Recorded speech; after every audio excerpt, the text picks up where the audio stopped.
weapon of choice for a gambler. It's not a knife. It's not a gun. It's a pen. Fraudulent bank loans, fraudulent mortgage stuff, all kinds of white-collar crime. Embezzlement, yeah. And we have a significant percentage, and you and I have talked about this before, of people in particular professions, including attorneys. And what happens is that they do cardinal sin number one for any attorney. They start dipping into escrow funds.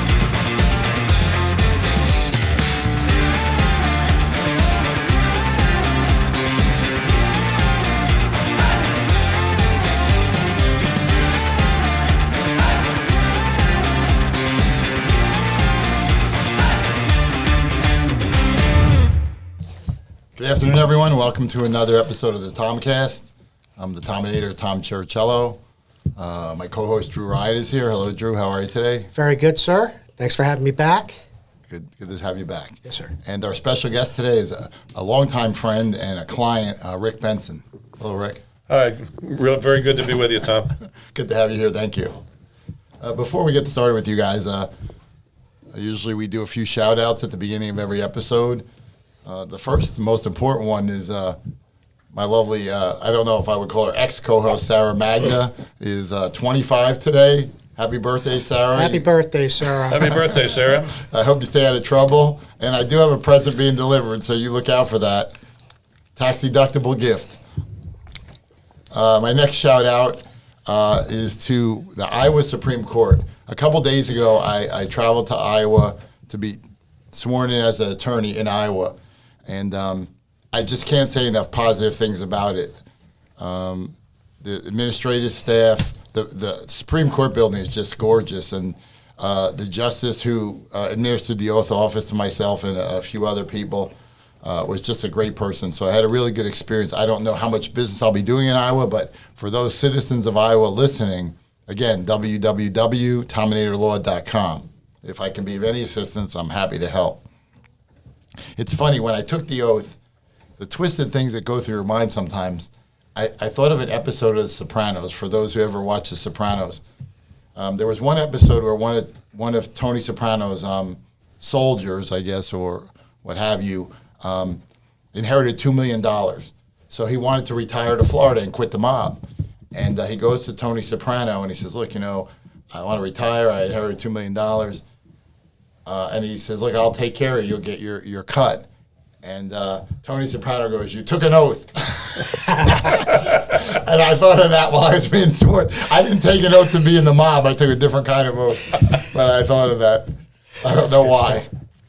Another shout out. This is a big month for the state of Kentucky, Louisville, Kentucky. We had the Kentucky Derby earlier in the month. And starting today is the PGA Golf Championship, which is one of what they consider the four majors of professional golf, which would be the U.S. Open, the Masters, the British Open, and the PGA. My shout-out goes to Tiger Woods. He's 48 years old. He's worth well over $1 billion. And, the second most major tournament wins of all time after Jack Nicklaus. He's got a lot of major health problems, physical problems, back problems, ankle problem. I don't even know. I'm not his doctor. And he's still out there, competing and trying to, do it just one more time. We'll talk about betting a little bit later in the show. It's going to be one of our main topic today. But I don't know if I would bet against Tiger Woods if I were gambling. But and you know what else? So, shout out to Tiger, just for competing at 48 years old with $1 billion. Sure. He's still, he's in great shape. He looks good, who knows. But one thing that occurred to me when I was thinking of Tiger is people forget about it almost, that he had the scandal with all these women came forward when he was married, like a lot of them. I don't know if they were strippers or prostitutes or whatever they did, I don't know.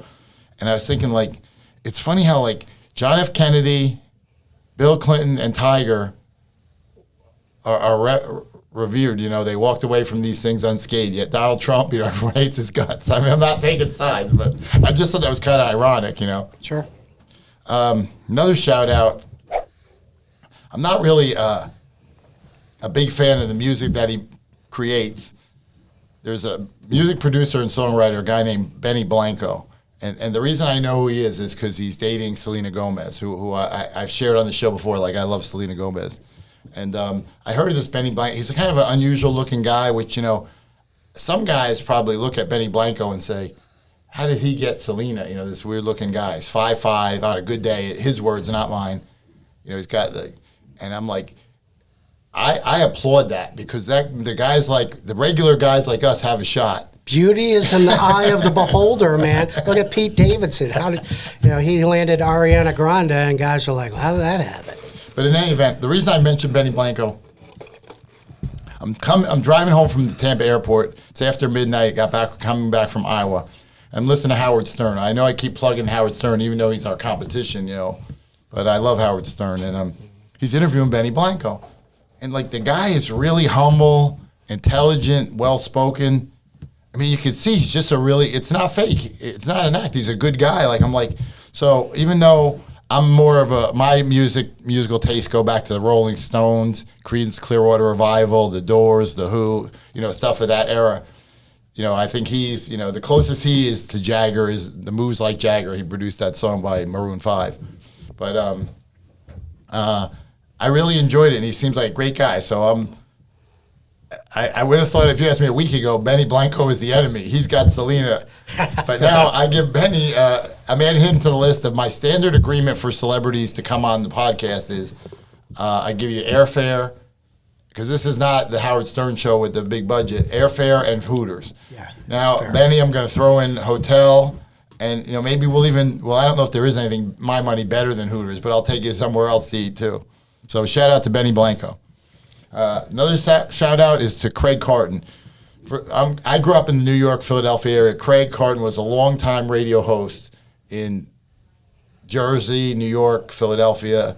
Now he's the host of his own television show, The Carton Show on Fox Sports. Fox Sports. Is it at Fox Sports? Yeah.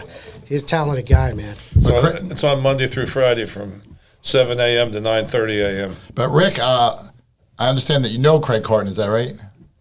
Yeah, I've been a part of Craig Carton's journey through gambling addiction, and now he has very much become somewhat the face of, and certainly a very responsible spokesman for gambling disorder, for gambling addiction, based on his own story. And I touched on this a few episodes back. I don't care what your addiction is, whether it's cocaine or alcohol or gambling or food or sex. If you don't have an addiction, that's hard stuff to beat. Like, so any addict that quits or beats it, if you will, I don't know, Rick, you could speak to that in a little bit. No one ever beats it; you just live with it. But if you can overcome that, which apparently he has, that's just amazing. Right. So I take my hat off to anyone. Shout out goes to Craig Carton. And he's gone even further. He has incepted on WFAN. He's incepted a 30-minute show every Saturday morning where he talks exclusively about gambling disorder, and he interviews people who are early in recovery from gambling addiction. I had the great opportunity of being on the show a few months ago, and it's really a great service to the recovering gambling community.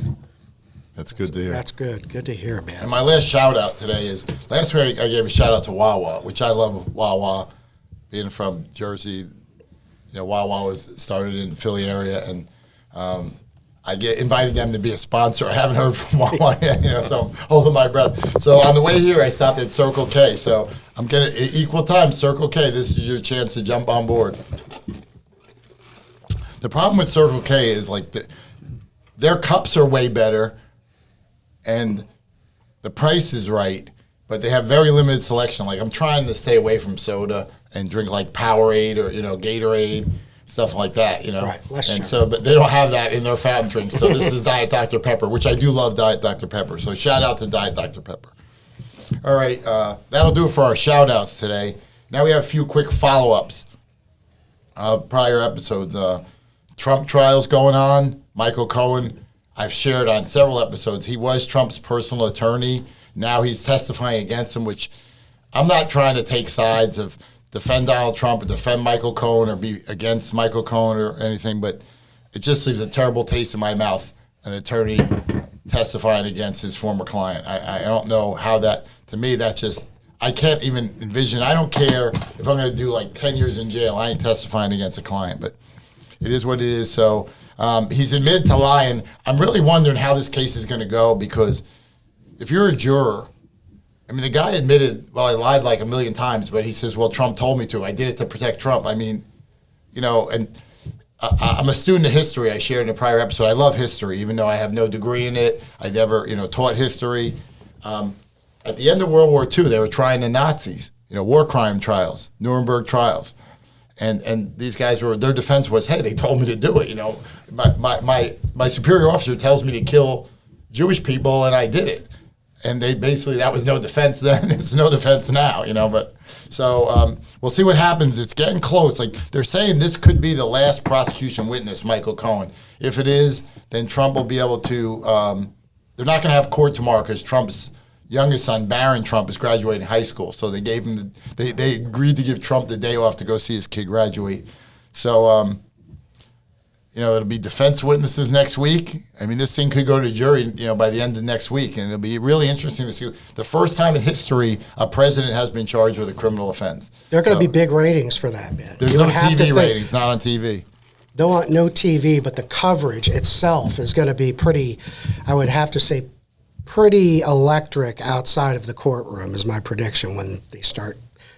There's so many, like, if he is found guilty, how do you have Secret Service agents in jail? Yeah. Yeah, and can he pardon himself from this? That's never even been considered. Yeah. That's a very good point. If he appeals it and gets elected, can he pardon himself? Oh, it's a state crime. I know. I guess this is also a state case, and therefore the answer is no. You can't. A president can issue pardons for federal offenses, not state.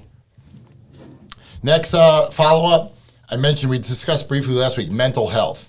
The Miss USA resigned. Right. Selena Gomez a couple years ago had a documentary called My Mind and Me. I think it was on Apple Plus. Really good documentary. Another Miss Teen USA resigned. Yeah. They're leaving in droves, man. Now, I shared last week, I think it's great that people are years ago, I think that if someone had met, did you ever see, if you want to see a movie, Russell Crowe, Beautiful Mind? Yeah. Really good movie. You didn't talk about mental health problems back then. You hit it. Yeah. But I guess, obviously if you look at my face, I'll never know, but is it being a beauty contest winner meant, is that, I don't know, is that I guess it's high pressure. Or maybe these are unrelated issues, I don't know. But 2 weeks in a row we had a beauty contest winner. Do they still call it beauty contest? Yeah, that's probably not politically correct. I think there are pressures from the organization. Yeah. That they're representing. Right. In a similar way, I think that rock stars and celebrities have all kinds of pressures around them that sometimes result in them going to addiction issues as a result. Mm-hmm. Makes sense. On social media, I think things have changed. Back when they had the Miss USA, Miss Universe pageants in the 80s, 90s, and whatnot, just didn't have all of the constant Instagram, Facebook, TikTok. I call it TikTok. It's TikTok, but, just so much more media attention for these young ladies. Yep. I just think it's very difficult for some people to adjust. You would think, I know when I was a kid, these contests were a big deal. You watched, I didn't miss them, but now I don't think anyone really cares that much anymore. No, I don't think so. I don't know what the TV rate, is it even on TV anymore? It's a good question. It used to be that there was a weekend in September in Atlantic City every year that was devoted to the Miss America pageant, and you're right, it got very high ratings on the television network.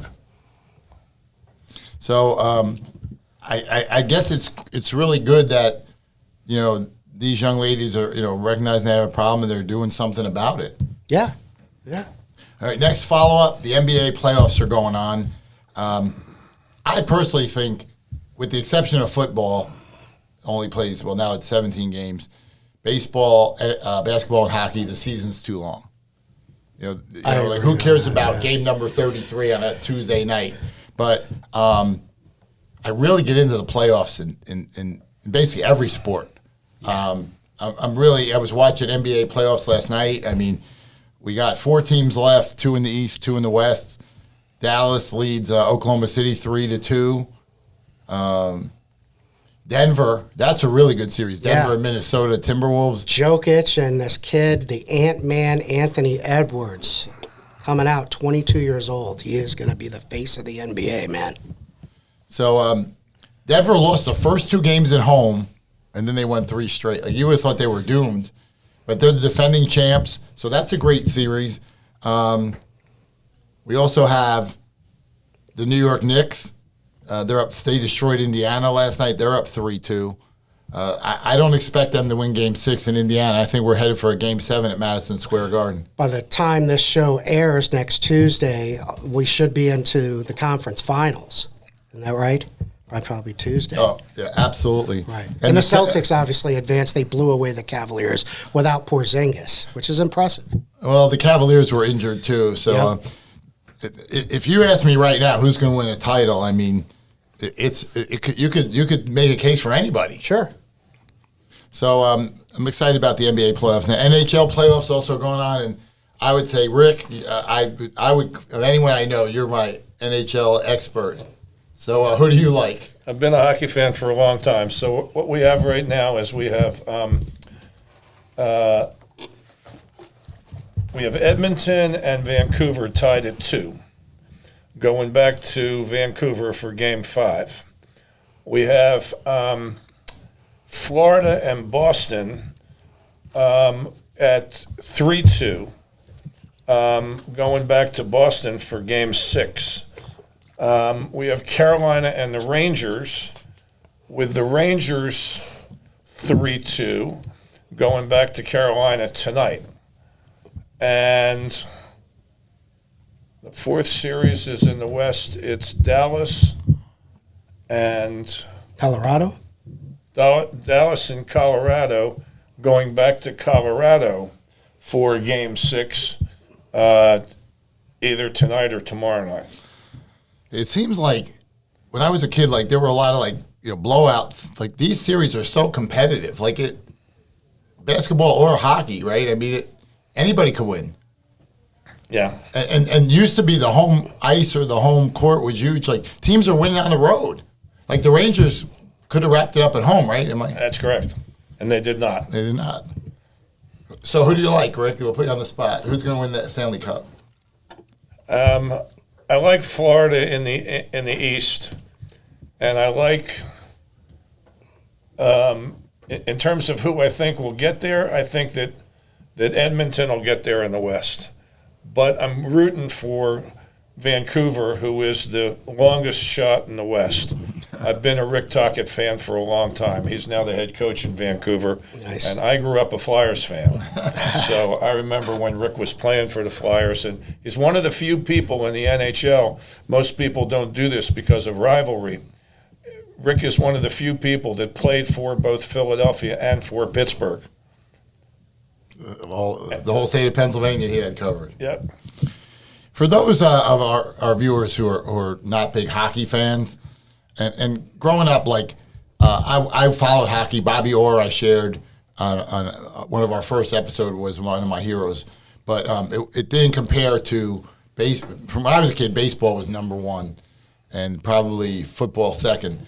But for those who are not big hockey fans, I would say to you, go to a game. Oh, the Lightning games were so fun. Rock concert and fast-paced and not... I'm very grateful that I am, and Tom and I have done this together a bunch. I'm a Lightning season ticket holder. Nice. So it's really fun to go to the games. It is such of any major sport, it's probably 10 times better in person than on television. Right. It's fast moving. You're basically in and out, hopefully, within 2 hours. Baseball, I mean, obviously, hockey, you never know. And I'll do a quick shout out since we're talking about the Lightning. There are 3 guys who are under consideration for league MVP. Connor McDavid in Edmonton, Nathan McKinnon in Colorado, and Nikita Kucherov in Tampa. I vote for Nikita Kucherov. He had 50 more points than any other member of that team, and he won the scoring title, and he carried that team, and they wouldn't even have been in the playoffs without him. Do I think he's going to win it? No, I don't. I think one of the other two guys is going to win it, but I would be voting for Kucherov. I agree with you. I sound like a hometown fan. Just for those who don't know, our show comes here from Sarasota, Florida. But I also, I agree. I think Nikita Kucherov should win the MVP. I always get the trophy names. Is it the Lady Bing? No, the Lady Bing is for sportsmen. Sportsmanlike. Right. That's one thing that always confused me in hockey. They have names for their trophies. All right, so we'll see what happens in the NBA playoffs and the NHL playoffs. I'm excited about that in the next few weeks. All right, now I'd like to get to our special guest, Rick, again. Rick's not here just at random because he's a friend and a client. Rick owns a company called Alchemist Recovery Services, which is an inpatient gambling rehabilitation center located in Arizona. So, Rick, before we talk about Alchemist, maybe you could tell us a little about yourself, like where you grew up, your educational background, professional background. Yep, I grew up in Trenton, New Jersey, then Ocean City, New Jersey. And my earlier career was in hotel and restaurant administration. I have a degree in hotel and restaurant administration from Cornell.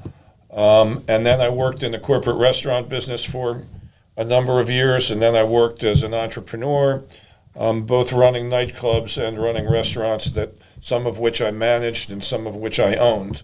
I also am a recovering gambler, and I haven't gambled in more than 30 years, and that was the impetus for me, actually also more than 30 years ago now, to found the Alchemist program, which actually started here in Florida really as just a halfway house, and then morphed into what we then called a therapeutic community, and then morphed again into a more full-body treatment center. So I'm very grateful to be with you guys today. Awesome to have you here. So I have a lot of questions.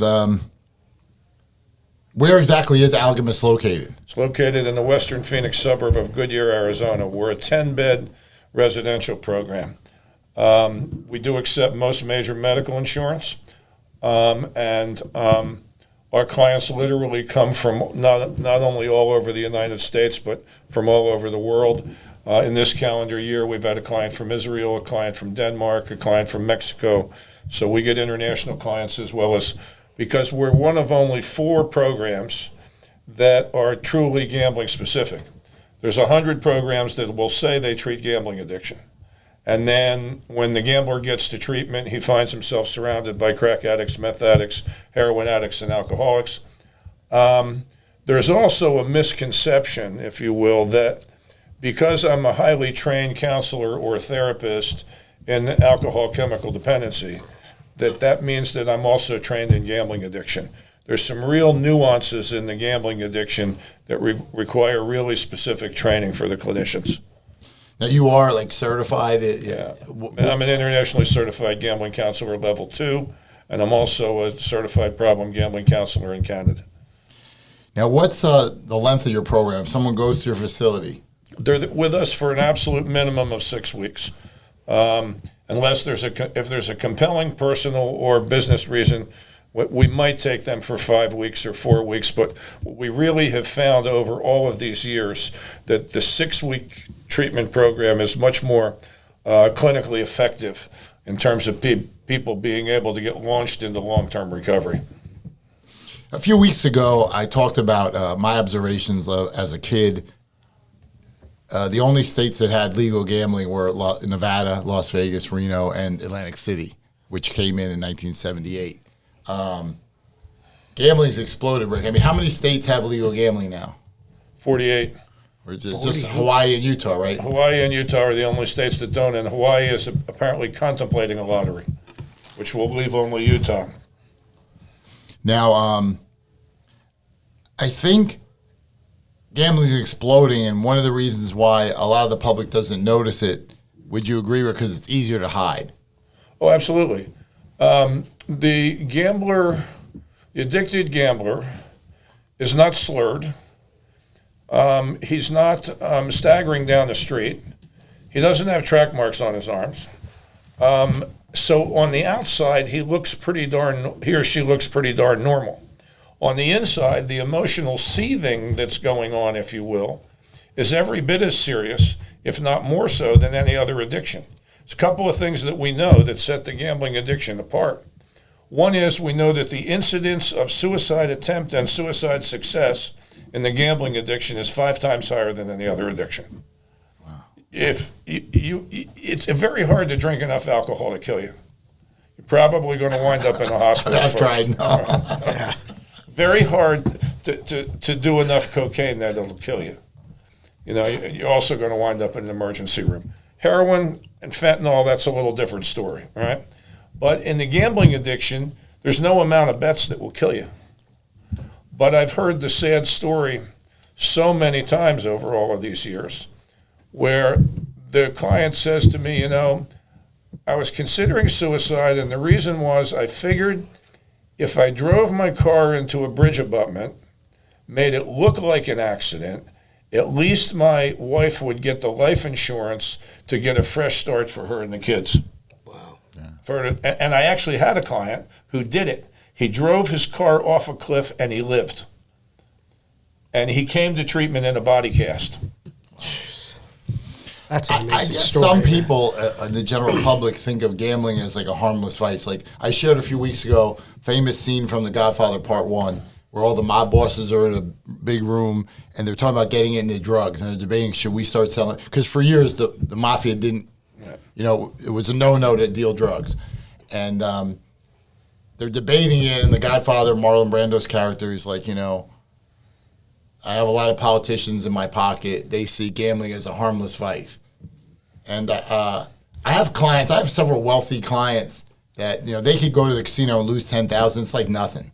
They're not hurting anyone. That's like chump change for them.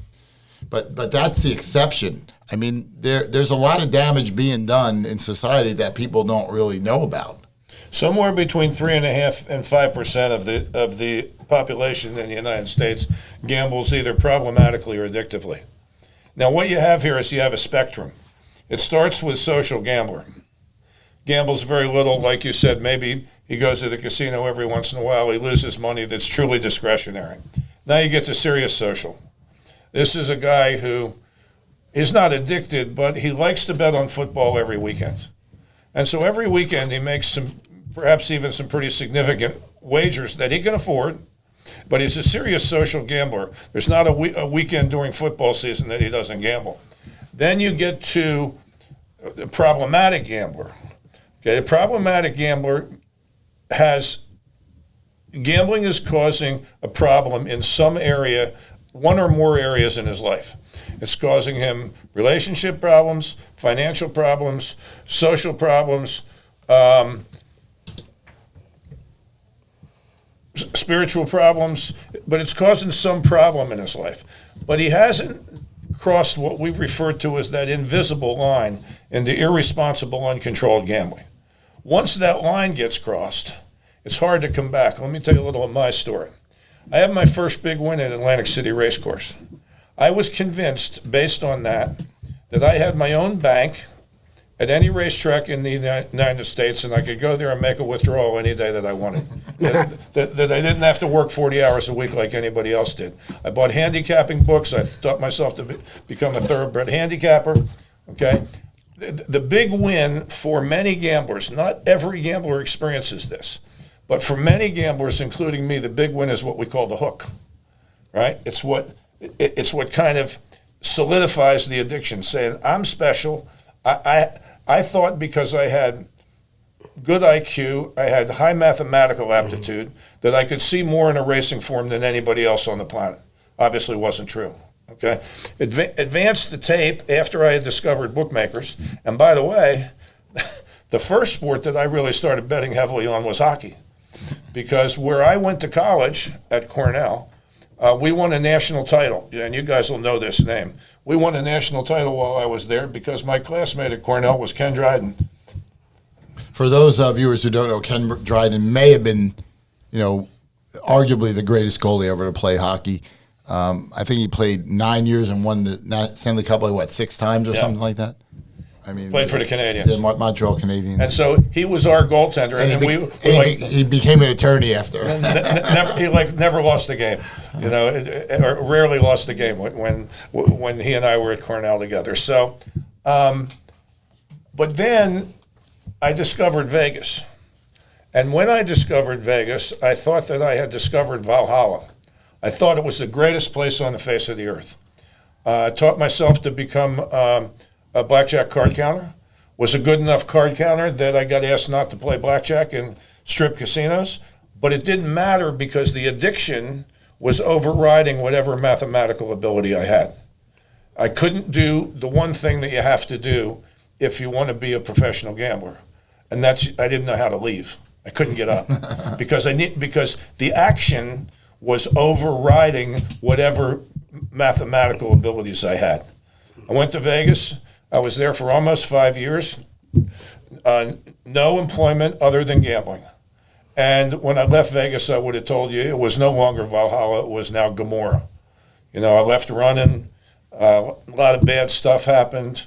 Took me a couple more years to really start pursuing recovery.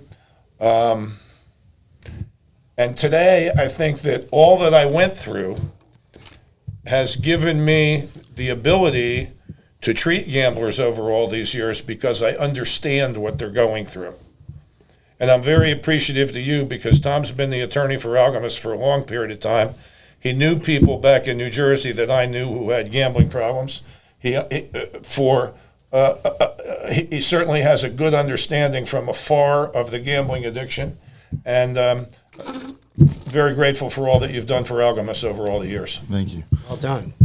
Now, I guess a lot of politicians, with the explosion of gambling, as I mentioned, support it. Like, they're like, well, it goes to education, goes to senior citizens. Like, I kind of think that maybe that's penny wise, pound foolish. Like, even if all this money does go to education and seniors, it's coming out of one pie. You know, we're giving it there, but we're taking it from somewhere else. Would you agree? So I don't know if this is still the case. I'm giving you a stat that's at least 5 years old. The Florida Lottery applauds the fact that they offer numerous scholarships and that they support the Florida public school system. The revenue that goes from the Florida Lottery to the Florida school system supports the Florida school system for 2 days a year. 2 out of 180. So, you know, and I think what's happened is that everybody had to jump on the bandwagon. You know, because you were living there then, and I was living there for a little bit of it. Casino gambling came to Atlantic City in 1976. Okay. They voted in 76, and the first casino opened in 78. All right. Yeah. Okay. And then Pennsylvania said, whoa. Well, maybe Delaware was first. It doesn't matter. Delaware was first. Delaware said, no, we're not going to have our Delaware residents going to Atlantic City. We're going to open our own casino. And then Pennsylvania said that. Yes. And then New York said it. So there's this domino effect where I'm not going to let the money go out of the state. Now, there used to be a statistic, again, I don't know whether this is true or not today, but it used to be true. 75% of the people who walk through the doors of a Nevada casino every year are Californians. 75%. Wow. So every time every time somebody went to the Nevada legislature and said, we need money for gambling addiction, they said, absolutely. State of California needs to do something to help their residents. These people are Nevada residents. Wow. I lost my train of thought there for a second. Sports betting, for years, it was organized crime, and it still is, I'm sure. You know, like if you wanted to bet on sports, like unless you lived in Las Vegas, you had to deal with the corner bookie, go to the barber shop at a bar, and settle up. So, like, when sports betting started becoming legal in the last few years, they're like, well, why should the mob get the money? They're not paying taxes. Well, except that the organized crime or illegal bookmakers are going to continue always to exist for one reason. They offer credit that nobody else offers. Right? See, when I'm gambling with a bookmaker, all I need is my telephone, and we're going to settle up either at the end of the week or when we get to a particular dollar figure a couple weeks out. Right? But if I walk into a sports book anywhere in the country. Or even now, if I go on my computer to FanDuel, or I go on my computer to BetMGM or DraftKings or any one of those sites, I got to show up with my credit card. It's going to be, there may for high rollers be some extension of credit. I'm not sure about that because I'm a ways away from it. But usually the answer is no. Now, the thing I mentioned a few weeks ago that's changed is, like, when I was a kid, like, Vegas was older people, even the racetrack, you had to be like 21 or whatever. But now, like, high school kids are betting. Right, especially with the apps on their phones, Absolutely. with the social media. And that's what we brought up last week, Tom. This could be a coming epidemic, people are starting to say, not just myself, because of just how easy and accessible it is. We're becoming quite expert, if I can say that humbly, in treating 18 to 25 male sports gamblers. And most of these young men are as addicted to their cell phone as they are to the gambling. Right. And one of the battles that we have, and I can analogize this back to alcohol chemical dependency treatment in days of old. This is their gambling device, but it's also their social media device. It's their contact to the world device, if you will. We do not allow our clients to have their cell phones during the course of the 6-week treatment process. And so what happens? Now, just like in the old days, cocaine addicts would smuggle cocaine into treatment centers. Now we got kids smuggling burner phones into our treatment center. We have to do tight bag checks to make sure that doesn't happen because these kids know that they're going to have to relinquish their cell phone when they get there, so they bring a burner phone. Wow.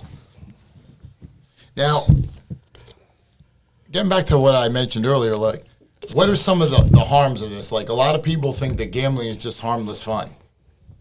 Like, what are some of the harms to society?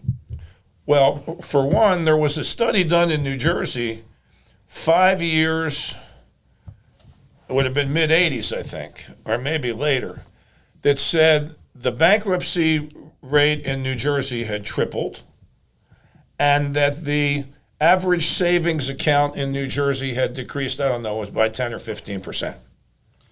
I would assume that it leads to an increase in crime. Oh, absolutely. So when we understand that in the gambling addiction, money is the drug. Money is how I get high. Heroin addict shoots heroin in his arms. Alcoholic shoots alcohol down his throat. A gambling addict shoots dollars. He shoots them through racetrack windows, across blackjack tables, and through phone lines and computer lines to make sports bets. So if money's the drug, it starts with I exhaust all of the legal means of getting my drug, the money. I can't get any more. I can't get any more mortgage on my house. Nobody's going to give me any more credit cards because I've maxed out 3 or 4 and haven't paid them or more. So now I've exhausted the legal means. Second step, now I exhaust the family means. Now I'm at family and friends borrowing money until they say, no. We loaned you money before, you haven't paid it back. We're not going to continue doing that. What's left? It's illegal means of obtaining money. And I've often said, somewhat tongue-in-cheek, that the weapon of choice for a gambler, it's not a knife, it's not a gun, it's a pen. Fraudulent bank loans, fraudulent mortgage stuff, all kinds of white-collar crime. Embezzlement, yeah. And we have a significant percentage, and you and I have talked about this before, of people in particular professions, including attorneys. And what happens is that they do cardinal sin number 1 for any attorney. They start dipping into escrow funds. I'll tell you, I have an accountant that, bookkeeper that monitors my escrow account. And she said there's like, you didn't take your fee on a case from like 4 years ago. There's too much money in the account. I'm like, leave it there. She says, well, it's your money. You earned it. I'm like, I'd rather have too much in that account. I ain't messing with that. I double check that every week, make sure every T is crossed and my bookkeeper checks it. I know a guy here in Florida, a high-powered attorney up in New York, had his law license suspended, doesn't know whether he's going to be able to get it back or not, dip it into escrow funds, went to federal for probably 18 months as a result. When I settle a case, like my clients get, and some they think, why is he giving me all this? Like every copy of the check from the insurance company, copy of the letter from the insurance company, like every nickel. I can attest to that.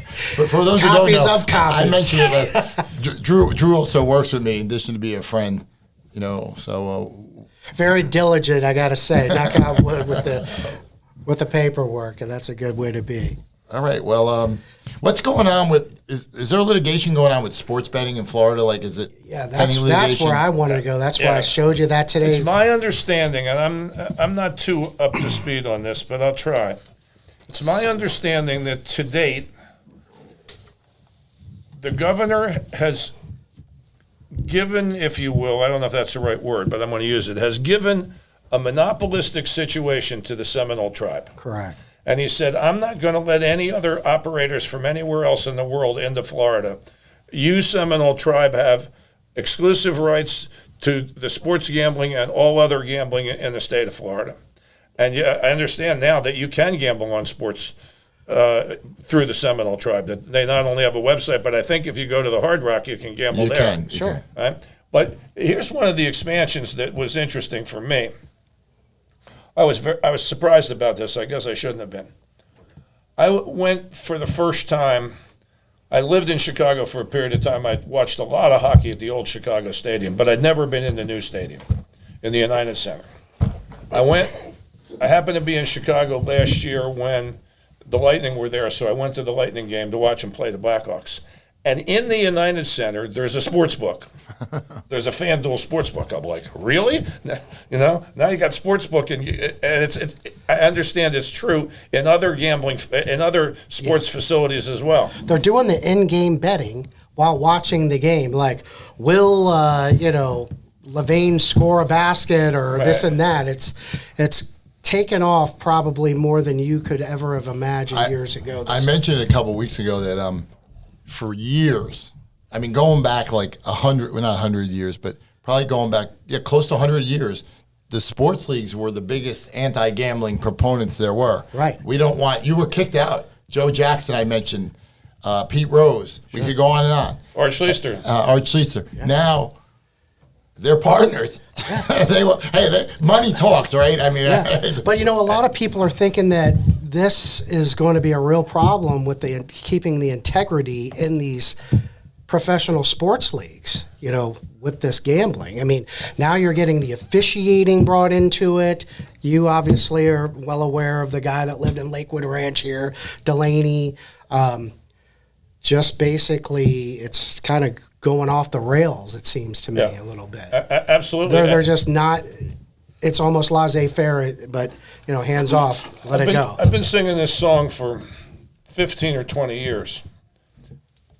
I'm not so concerned about the integrity of professional sports as I am about the integrity of D1 college sports. Sure. And you have a kid who maybe already has a child or two. Now there's some NIL money, but before there wasn't.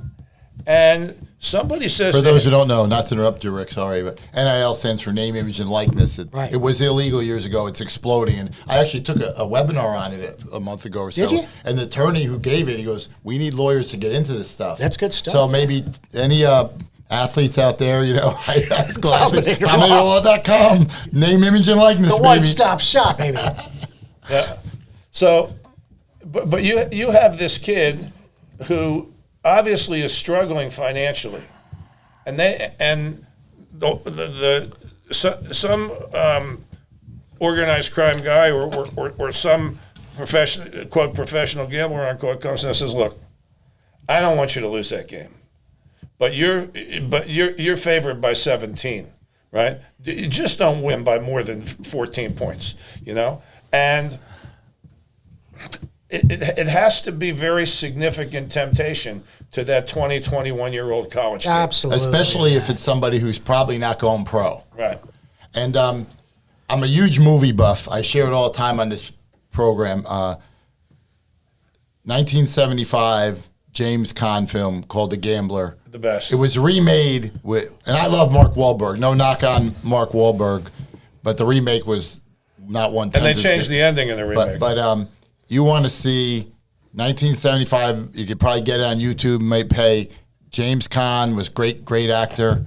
The Gambler, and the ending of that movie, for those who know, is like he was a college professor and he got one of his students was a basketball player to shave points. Right. So I totally agree, and I mentioned this in a prior episode with what's going on with Ohtani, the Dodger player, and this guy who got banned for life in the NBA. Porter, yeah. What I said then, I'll repeat now. If you think that's all there is, I got a bridge to sell you. It's just we don't know about it. Right. Exactly. But really great topic, and Tom, by the way, I want to get off my soapbox, I mean, but it's really the loss of productivity, where people that are gambling addicts at work, and you're not doing your job. You're worried about, am I going to win my bet, or how am I going to pay this debt, or am I going to go to jail if the cops are going to come and get me, or whatever. I mean, we can't even estimate what that is. The loss of work productivity. Now if you're drunk at work, they're going to fire you. Yeah. Or if you're high at work. But now you don't know if you're like somebody's over here like, hey, let me pop this in here. Let me take the Yankees. Judge going to hit a home run. Plus 450 odds. I remember clearly. Not that I would do that. There was a day that probably precipitated in my end of this work environment where I was actually talking to a bookmaker, and one of the highest ranking people in the company overheard the conversation. And he said to me, this was in the 70s, and he said, "What are you doing?" And my response was, "Mortgage your house and put it on Fernando Valenzuela tonight, because it's an absolute lock." And he looked at me and he shook his head like, I got to get rid of this guy. For those of you who don't know, Fernando Valenzuela was a Mexican baseball player, played for the LA Dodgers, and I think he came out in 1980. Yeah. I want to say 80. It was rookie of the year. Fernando Mania, man. Fernando Mania was huge. In 1980, he was 18-1 against the spread in Dodger Stadium. Holy cow! I mean, it was. I would say there were two people who prolonged my gambling addiction. Fernando Valenzuela was one of them, because he just kept betting Fernando, right? And the other one, because he won 51 consecutive fights, it didn't matter what their odds were, was Roberto Duran.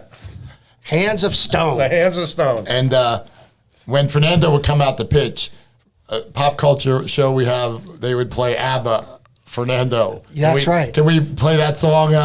Shout out to my producer. Yeah, pop that in there. ABBA, Fernando, which is a really good song. That is a great song.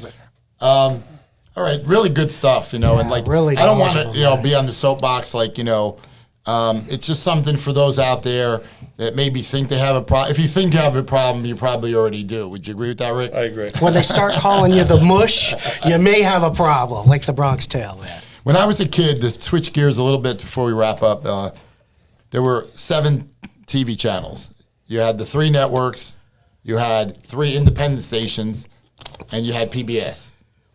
So you didn't get to watch these shows. If you missed an episode of a show, you had to wait for summer reruns, or there was no on demand, there was no DVR, there was no Netflix, there was none of this stuff. But so they used to have, like, I mentioned what my favorite show. I loved Charlie's Angels, was one of my favorite. I loved Wonder Woman. Obviously, a young kid. Why did I like these shows? I mean, connect the dots. Three's Company, come on. Yeah, but at the end, they would have scenes from the next episode the next week. They would be like, stay tuned for scenes from our next episode. So that's what I'm going to, scenes from our next episode. And I share this on the political. I try to remain, I say this all the time. I admit I'm a registered Republican. I did vote for Donald Trump twice, but my parents were staunch Democrats. Never voted for Republican in their life. I try to remain neutral. And I like Joe Biden. I think if he came to Sarasota, I would like to go to Hooters with him. He's Irish. I think he's a nice guy. He likes to drink. He's from my area of the country. Sure. He went to Syracuse He's Law. a lawyer. Where I was born. Yeah. So we have things in common. We're Roman Catholics. But so I'm not bringing this up to bash Joe Biden, but there's something coming back which was real big when I was a kid called inflation. 20%, man. I can't. In the last 4 years, inflation has gone up 20%. So for those of you who have a job and you're going through your annual review, what's your raise? 1%, 2%, maybe nothing? Well, prices are going crazy. Now, this phenomenon, inflation has been around, going back to the 30s. It was actually negative during the Depression. Prices were going down. But during Nixon's presidency, it was a major issue. And Nixon really, instituted some draconian, measures to try to stop it, like wage and price controls. He froze everything. You couldn't raise prices or wages. So it's a big problem right now. People can't afford to buy food for their kids. I'm not bashing. Now, why is this happening? We'll talk about it next week. There's not one reason. War in the Ukraine. Sure. Does that have something to do with it? There's a lot of things that it's hurting everyday people. Okay, the cost of living, food, and these happen, in certain cycles. We know that. Hopefully, it will reverse. I don't think anybody roots for inflation, whatever political party you're in. You don't like to see people hurting, and let me tell you, the wealthy don't like inflation either.